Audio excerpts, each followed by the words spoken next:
Resiliency is a state of being. It's a state of mind where you just make the decision that nothing that comes your way is going to overcome you.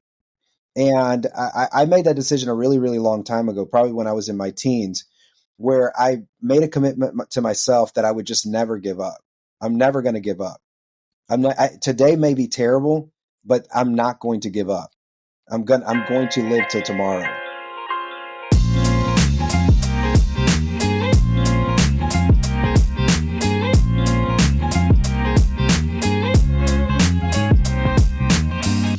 Hey everyone, welcome back to Answering Legal's Everything Except the Law podcast. I am your host, Nick Werker. If this is your first time tuning in, this is the podcast where we share expert advice on all the parts of running a law firm that attorneys weren't exactly trained for back in law school. Now, my guest today has years of experience managing highly successful law practices, and in recent years has started to share his expertise with the legal community, lucky for us. He is the owner of 8-Figure Firm Consulting and the author of the outstanding books, The King of Growth and It Has to Hurt, both of which we'll be discussing during our interview today. Luis Scott joins me now. It's so great to talk with you, Luis. Thanks for having me on. Looking forward to our conversation. I can't wait. So before I get way too ahead of myself, can you tell the listeners a little bit about yourself, where your career started, and sort of how it's evolved over the years? Oh, yeah. I mean, I always tell people, I joke around when I do presentations that I started from the bottom. I'm kind of like Drake. I started as a receptionist in the legal field. Even before that, I was an intern with a judge. And the way I got my start is I was in a class. It was business law. A judge was teaching it. And he had everyone stand up and say, what do you want to, do for a living? And what do you like to do when you're not, in school? And I told the joke and I said I wanted to be a lawyer. And after class, he called me down. He was like, Mr. Scott. I was like, oh, no, he's going to be like upset that I was telling jokes. He says, do you want to be a lawyer? I said, I don't know. I don't think I'm smart enough. And he says, well, come do an internship with me for the summer. And that internship changed my life. I went and I found out that I wanted to be in the legal career. And I went from that to becoming a receptionist at a law firm and fulfilling the American dream. I went from reception to managing partner of the firm that I had started with 15 years later. And as they say, the rest is history from there. That's so awesome. That's after my own heart. So I did want to be a lawyer, and business law was one of it was one of my favorite classes that I ever took, mostly due to the professor who was, he was a local family law attorney, and he was such a wonderful teacher. I know his first name was Scott, but I can no longer remember his last name, but we only called him Scott. Yeah. It was so cool. But so I started here just to make money while I was in college, finishing my degree, trying to go to law school. And I started at the bottom like you. I was a cold caller for the sales team, which thank God I no longer do. And I worked my way up, and now the rest is history, like you said. But I don't want to talk about me. I want to talk about you. So I want to start off by talking about growing a law firm, which is something that you obviously delve deep into in your book, The King of Growth. What are some of the bigger mistakes that you see lawyers make when they're really trying to grow their practice that they really shouldn't be doing? I mean, I think originally one of the biggest mistakes is that people assume that if they do good work, they're going to get clients. And we don't live in that world anymore. If you don't advertise, if you don't market, and you don't get really good at putting your name and your brand out there, you're just not going to get the clients. And so I think that that's the first assumption a lot of lawyers make. Now, people are really starting to wake up to this reality and this truth. And they're starting to become more savvy about the way that they get their name out there, their brand out there. But then they do mistake number 2, which is they believe that if they just do a little bit of this and a little bit of that and add a little salt and pepper, the next thing you know, they're going to have a delicious meal. And that's not the way marketing works. You have to do it with intentionality. You have to have a plan. You have to have a strategy. And so I think mistake number 2 is that they don't have a strategy. And so they're doing a little bit of this and a little bit of that, but none of that has anything to do with each other. And so they're not efficient in the way that they market. And then mistake number 3 is that once they get a plan, they assume that plan is going to take them to whatever heights they want. And that's also not true.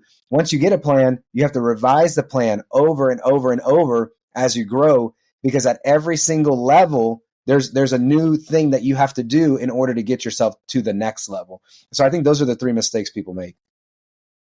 I love that you mentioned having a disjointed marketing plan, that it's like, oh, I'm just going to do like one type of ad over here, and then I'll do a little of this over here. But if they're not comprehensive and they're not working with each other and feeding the machine in that way, it's like I said, it's disjointed. So I love that you mentioned that. And people think marketing is just like, people probably think that I do nothing all day.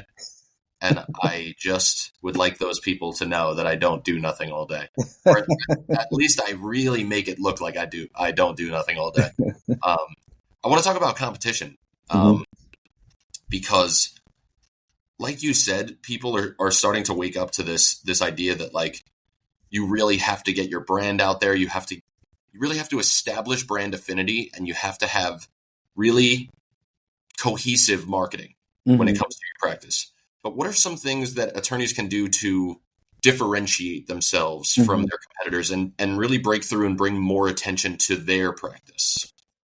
So I think the reason that lawyers have a hard time understanding the concept of unique selling proposition is because most lawyers don't believe that they are individually unique. And I think that that's one of the biggest USPs in marketing. I'll give you an example. We look very different. We have very different backgrounds. We have very different world views about life and family and faith and fitness and, you know, all the things about our life. That's very unique. The fact that we grew up differently. And I don't think that lawyers view themselves that way. And so one of the ways that I tell lawyers to differentiate themselves, first of all, I always tell people there's no competition. There's so much business for everyone. You got to first go after the low-hanging fruit. And when you get into the world of competition, you'll know it because your cost of acquisition starts rising. But I think the way that you differentiate yourself is that you ask yourself the 6-prong question for your brand, which is, what is your vision, your mission, your values, your service standards? What's unique about you? And then you. That's what makes you unique. So for instance, I may have a business partner and we may have the same vision and we may have the same mission and we may have the same values and we may have the same service standard. But because I am a Hispanic, dark-skinned Latino and I am a man and I look the way I look, I'm going to appeal to certain people. And I'm also not going to appeal to certain people.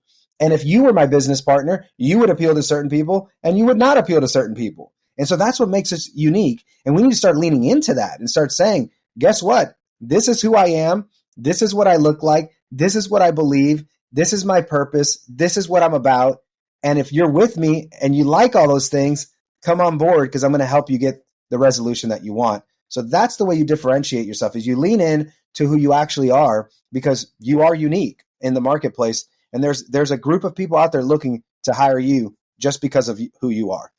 I like what you said because it reminds me of why I think diversity is important. And certain people just attract certain people, right? Like all of those things you named are individualistic. But you're so right in that, like, I'll give you an example. I did a webinar, now it's like 2 weeks ago. And I'm talking about my company, Answering Legal. We're talking with Lawmatics about their program and how we're integrated. And a lot of the questions were, how are you different from this company? And I use this company. And how is your business model different? And my response is, mine isn't better or worse, right? Like one company bills by the call and my company bills per minute, right? If you like the per call model, then it's better for you.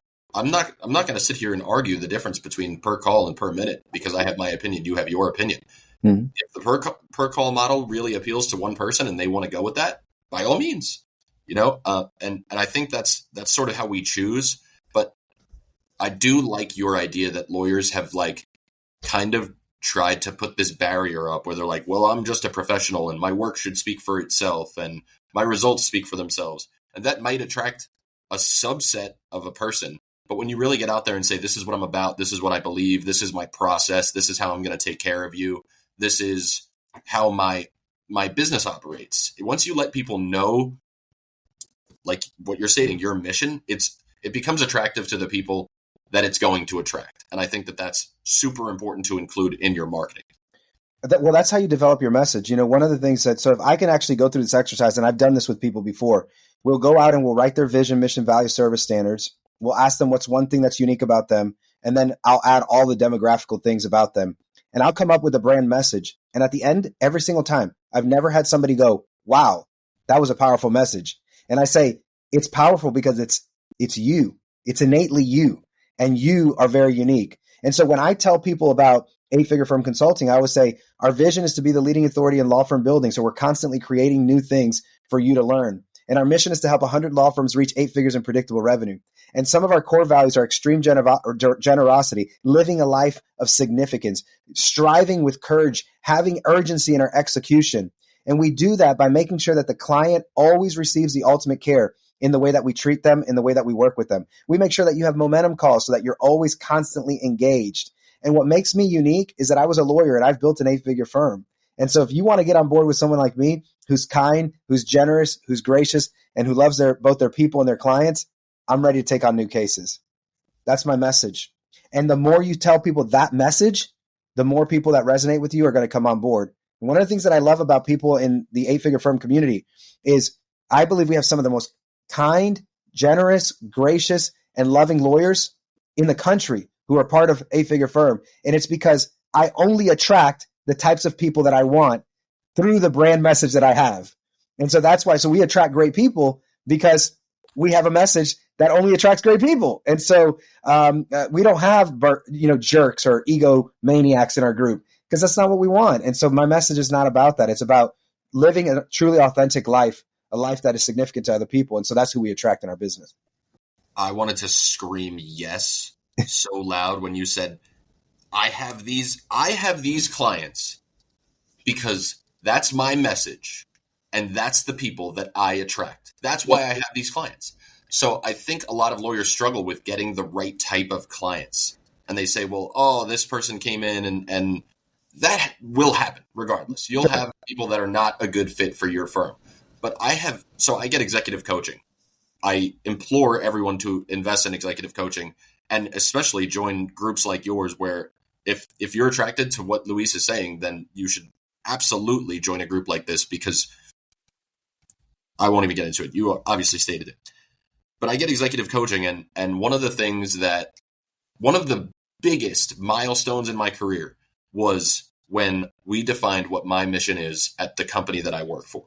Mm-hmm. And once we did that, I was able to hire correctly. I found the right people who aligned with our vision here and our goals here, who fit into our company culture, who are self-starters, motivated, come with ideas every day, really like to collaborate, can receive feedback.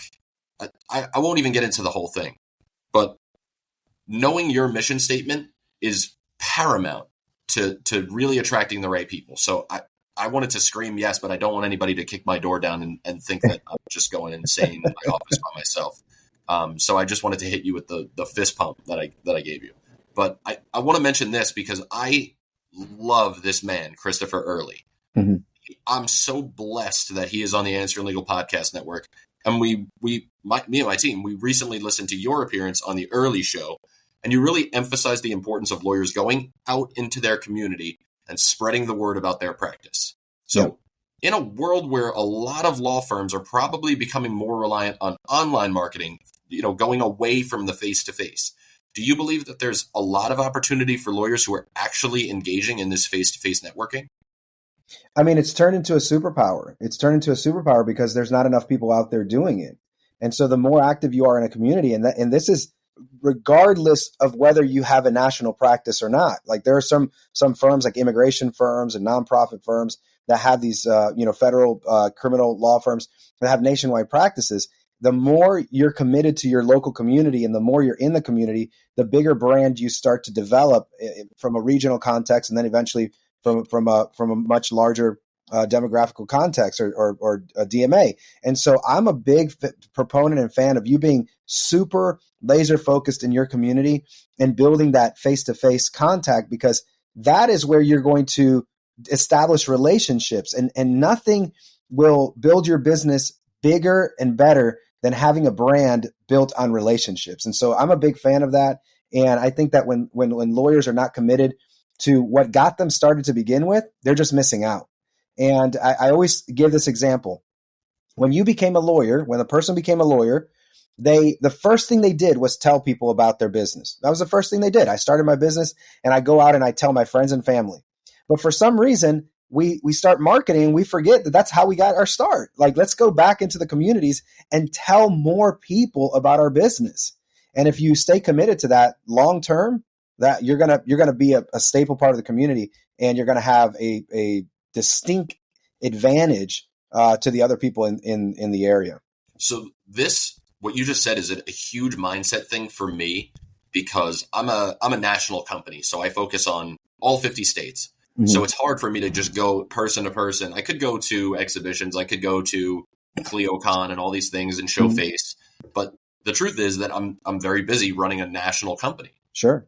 And it's a mindset thing for me that I forget that people want to see the face. So that's why it's so important for us to do like the podcast and talk to people in the community and give back and try to provide value. But one of my favorite things that we started doing every year is, so we're a local business on Long Island, and we employ a lot of people around here. So we're like a staple in the local community.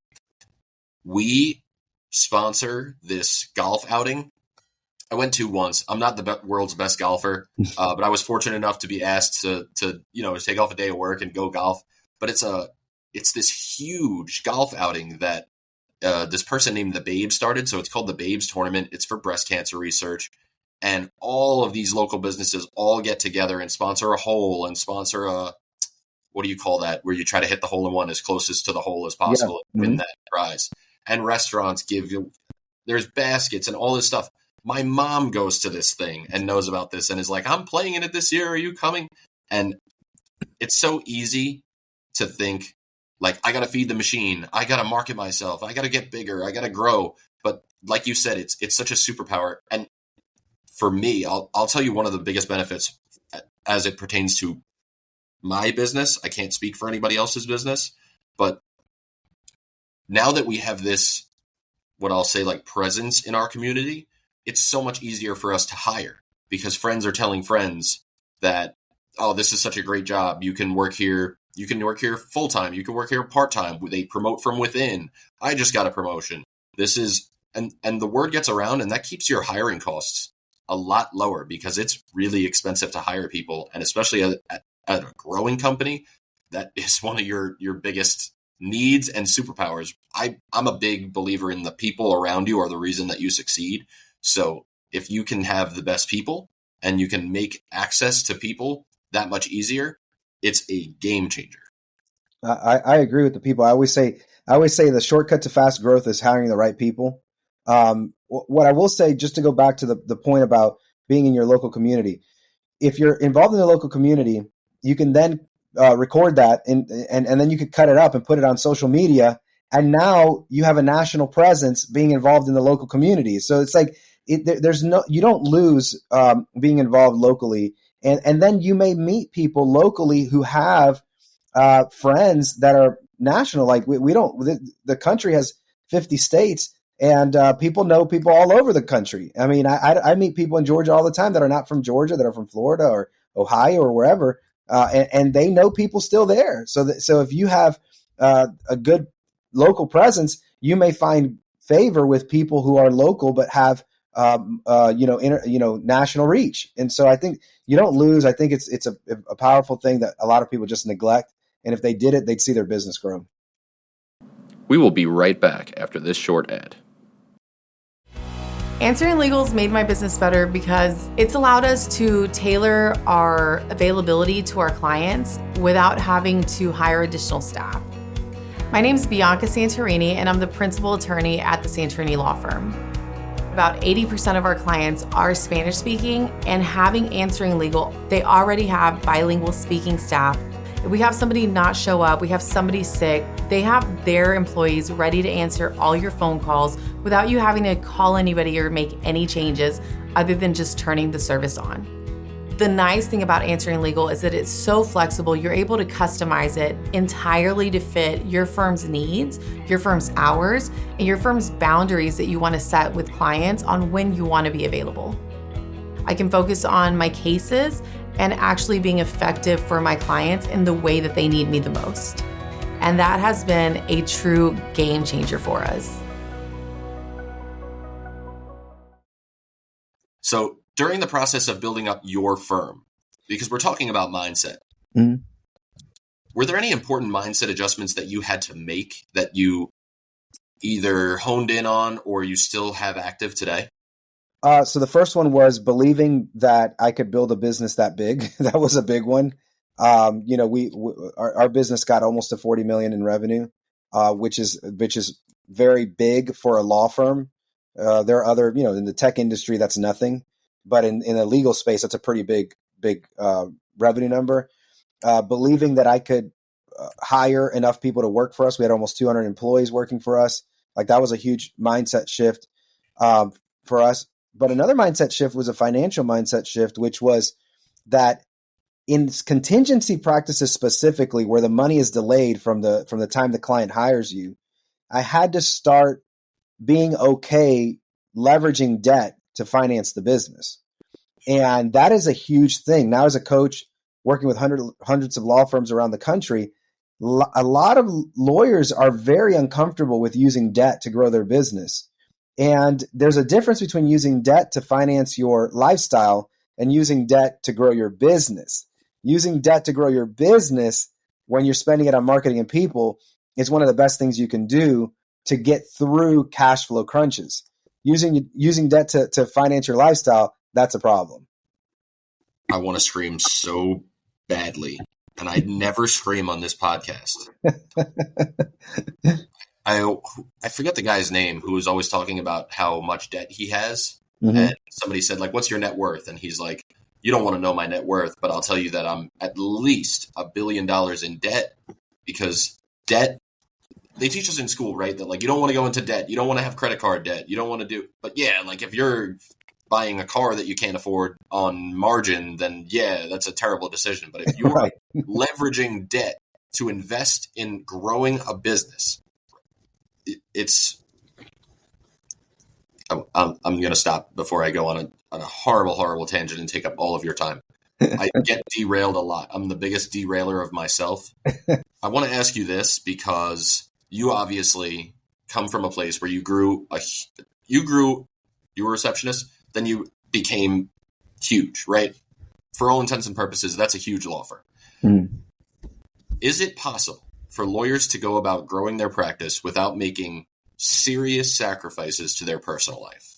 I mean, many years ago, I thought it wasn't possible. I thought that you had to work 60, 70, 80 hours a week. And I think to some extent, there's a period of time where that may be the reality. There may be. But I think overall, if you use the right system, you can shortcut and prevent a lot of that from happening. Not that it's going to be easy, but I'm working with firms right now. One that's coming to mind specifically that told me that on an average week, she's working 2 to 4 hours a week and earns 7 figures from her law firm using our system. And so, I'm not the only system out there. There are probably a lot of good systems out there. But there was a time where that was not the case for her, right? So I think that there is a period where you're going to have to put a grind and you're going to have to make a trade-off. But the hope is that you create a system that can operate on its own so that you don't have to put in that kind of time and those kind of hours. But it's weird because I've evolved on this issue. For a long time, I thought 80 hours a week for the rest of your life, or at least for a large part of your life, will get you there. But I think it's like a 2 to 5 year commitment.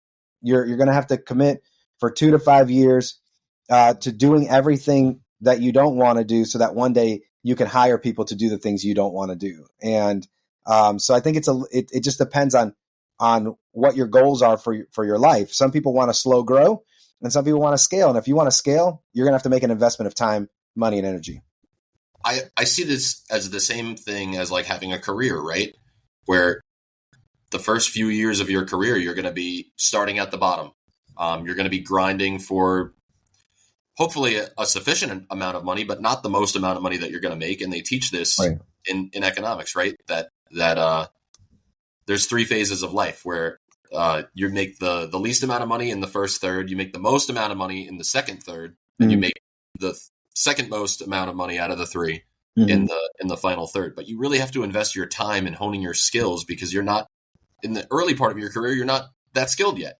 When you get to that second phase is when you're really skilled, and that's when you become management, you become an executive, you become C-level, you become a director. And those are less time consuming and less grind focused because you were just like a diagnostician at that point. So I see it as very similar for like even people who aren't entrepreneurs that listen to this and say, want to rise up the ranks in a law firm, but don't want to go out on their own, be an entrepreneur. Like I'm not entrepreneurial at all. So I identify with people who are like, no, I like to go to work. I like somebody else to have all the liability, and I get to go in and be creative and solve problems. And then, you know, after I do a good job, I get to go home and feel good about it. And that's totally fine. Maybe one day I'll be an entrepreneur, but not today. But having said that, because I think this is a good segue. So you released a book, another book last year called It Has to Hurt. In that book, you write about how 8 of your businesses failed, how you almost went bankrupt, you took on debt, like we're talking about, to survive, and had your marriage fail. Why was it so important for you to share these painful moments with people, and what were you trying to get across? I wrote that book for my kids, to be honest. I didn't know if my kids would understand everything that I had gone through if they just saw me become successful one day and lived with me being a success. And so I wanted to memorialize what had happened in my life so that they would better understand the sacrifices that I had made and what it actually took for me to become who I have now become, and also what they get to benefit from. I thought that was really, really important. And so that's who I wrote it for. And what I ended up finding is that there was a lot of people who could identify with the stories in one way or another. Maybe they had a failed business, or they felt like they just were on the, you know, the treadmill of life, just moving a lot, not going anywhere, or they had a failed marriage. And they had gotten to the point where they felt like everything was lost and there was no purpose in anything. And so it was really kind of inspiring for me to hear that other people were inspired by me just sharing the story. But I really wrote it because I wanted to tell my kids my story, but I also wanted to remind myself that in the deepest of lows, you can still rise up. And that's really the end of the story, is that I was able to rise up from every failure, from every loss, from every broken relationship, from every hurt, and that life is still meaningful. And I heard this the other day on a video that I was watching, and it says, have the courage to believe that if you were gone, your life would leave a void in the communities that you serve. Have the courage to believe that. And I think in the midst of me going through a lot of tragedy, I had to have the courage that my life still meant something, and it was worth me staying around for that. And so that's what the book is about. It's like, hey, life's going to suck. It's going to hurt. You're going to go through a lot of pain, but have the courage to believe that it still means something to the people around you. I love that. I can identify with that in so many ways. I don't want to get into it because, like I said, I'll derail myself and I'll derail you. But thank you for saying that. It's very vulnerable, and I respect all of that a lot. It seems like you and many of your successful peers have a great deal of resiliency. I would say that that's the word that I would describe this part of the conversation about. What would you say has allowed you to be so resilient over the years and bounce back from these setbacks? Resiliency is a state of being. It's a state of mind where you just make the decision that nothing that comes your way is going to overcome you. And I made that decision a really, really long time ago, probably when I was in my teens, where I made a commitment to myself that I would just never give up. I'm never going to give up. Today may be terrible, but I'm not going to give up. I'm going to live till tomorrow. And I think resiliency is something that's like a muscle. It builds. So when you're resilient the first time, it makes it easier to be resilient the second time, and it makes it easier to be resilient the 10th time. And I think as you fail and you prove to yourself that you can overcome, it makes you more and more and more resilient. And I think if you want to become more resilient, you have to start flexing that muscle with the things that are keeping you back. So if you're finding yourself like, I failed and I need to overcome this, overcome it. And you'll find that next time that you fail, it's easier to overcome. I don't know how many times I told myself, I'm going to go to the gym and I'm going to work out. and then I wouldn't do it. But then I said, I'm not going to give up. I'm still going to go to the gym and work out. And it took me years and years and years to finally lose the 60 pounds I had gained through law school. It took me years of telling myself I'm going to go and failing and realizing I'm not going to give up saying it. And I remember people telling me, oh yeah, you said that last time that you were going to work out, or you said that last time that you were going to be committed and you weren't. And I had to stop listening to that. It's like, yes, I said that before and I'm going to be resilient. And even though I failed myself and I went back on my word, this time I'm not going to go back on my word. And then I would fail and I would say, this time I'm not going to go back on my word. And it made it even easier for me to become resilient. And eventually I did lose the weight. I love that story. And I used to have what I would call like a pathological fear of failing. My whole life growing up, I was always very smart in school. I went to a good school for college, whatever, I transferred. And I always did very well without really trying that hard. And unfortunately, I tried hard. I tried not hard enough to the point where it was detrimental to me. A few years ago, I'll tell you how I overcame it, because I feel like this is a cool story. I was married and I was working on buying my first house with my wife. And I was a younger man, and I was terrified to take on this mortgage because I was afraid of failing. I was afraid of what happens if I lose my job and I can't pay the mortgage. I'll be so embarrassed. And I went to this mentor of mine, who's actually one of the most successful insurance salesmen. And so we talk a lot of like careers together, because he kind of does what I do for the insurance company he works for. And I told him, I was like, listen, I'm afraid. I'm fearful of buying this house and taking on this debt. And he was like, well, let's kill the fear. And I was like, how are we going to kill the fear? And he's like, well, let's talk about it.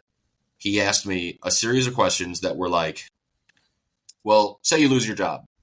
What are you going to do like with the house? Would you try to find another job? It's like, yeah. He goes, okay, well, if you couldn't find another job right away, like, do you think they would evict you from your house right away? I was like, no. He's like, say the bank forecloses on your house and you get thrown out. Do you think you could figure something out? Like, do you think you're smart enough to get another job and maybe start over and get an apartment? It's like, yeah. It's like, in any of those scenarios, are you going to die? Like, and seriously, he said those words to me. And I said, no. And he's like, do you think anywhere along the way that you'll fail so many times in a row that like you'll just give up? And I said, no. And he's like, so buy the damn house. Right. And it really killed this fear. And now I have this insane, I went the complete opposite direction, but I have this insane belief in myself that I really could do anything that I wanted to do. I feel exactly the way you do. That like, even if I do fail, which is inevitable, I'm going to fail at some things in my life, that I'll figure something else out along the way. I have this belief that I will try again. I tell myself all the time I'm going to go to the gym. I used to be a competitive weightlifter, and I don't do it anymore. But once in a while, I go to the gym, and it lasts for like a few weeks, and I feel great, and I look a little better, and I lose a little weight, and it goes great. And it's a journey. It's all about like every time you fail, not harping on that failure and getting back up and trying to get back into it. Yep, I agree. So for any lawyers who might currently be experiencing a low point, like the ones that you detail in your book that we were just talking about, do you have any specific advice that you want to share? I mean, it depends on what the low point is and what it's about. But I think generally speaking, telling yourself what I told myself when I was going through these problems, which is today, I'm not giving up. Like that was the biggest thing. I just had to make it to the end of the day. If I could just make it to the end of the day, tomorrow I would have another chance to fight. And because there were times that when I lost my first partnership, and that partnership split and my divorce happened within 6 months of each other. And there were times where I wanted to give up, and I would just have to tell myself, today you're not going to give up. You're just going to do everything you can today. And it was because of that set of circumstances that led me into foreclosure, that led me into my car being repossessed. But today I was not going to give up. And then the next day would come and I'm not going to give up. I'm not going to give up. And over time, I started to see things get better and better and better. I mean, there was a time where I owed, I think, like $190,000 in taxes in addition to all this. So like foreclosure, repossession, divorce, partnership split. and I owe $190,000 in taxes. And it was like, I'm not going to give up today. I'm just not going to. And, to be where I was and to be where I am today, 8 years later, is really a testament to the not giving up and just being resilient. And what can happen.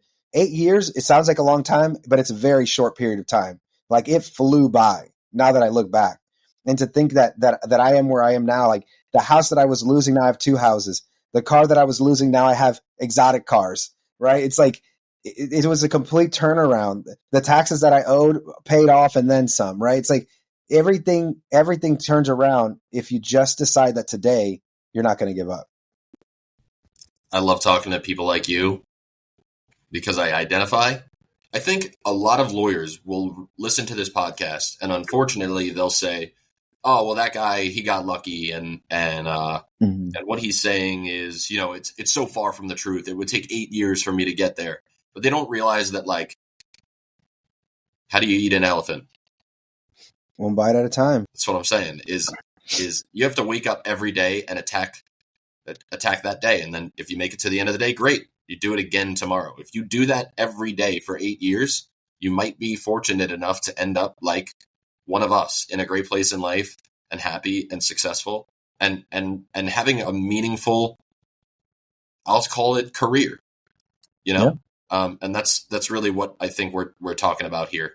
So I want to direct our listeners to go find out more about you, but where can our listeners go if they want to check out more of your work, continue following you, and work with you?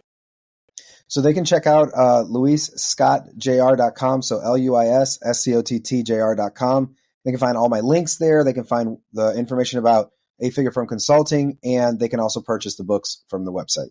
Awesome. Links to everything that we discussed will be in the description of this episode, including Luis's bio and everywhere you can possibly contact him and follow him. But Luis, thank you so much for joining me on the show today. Thank you to all of our listeners as well. Be sure to check out previous episodes of our show on Apple Podcasts, Spotify, and the Answering Legal YouTube channel. See you next time, everyone.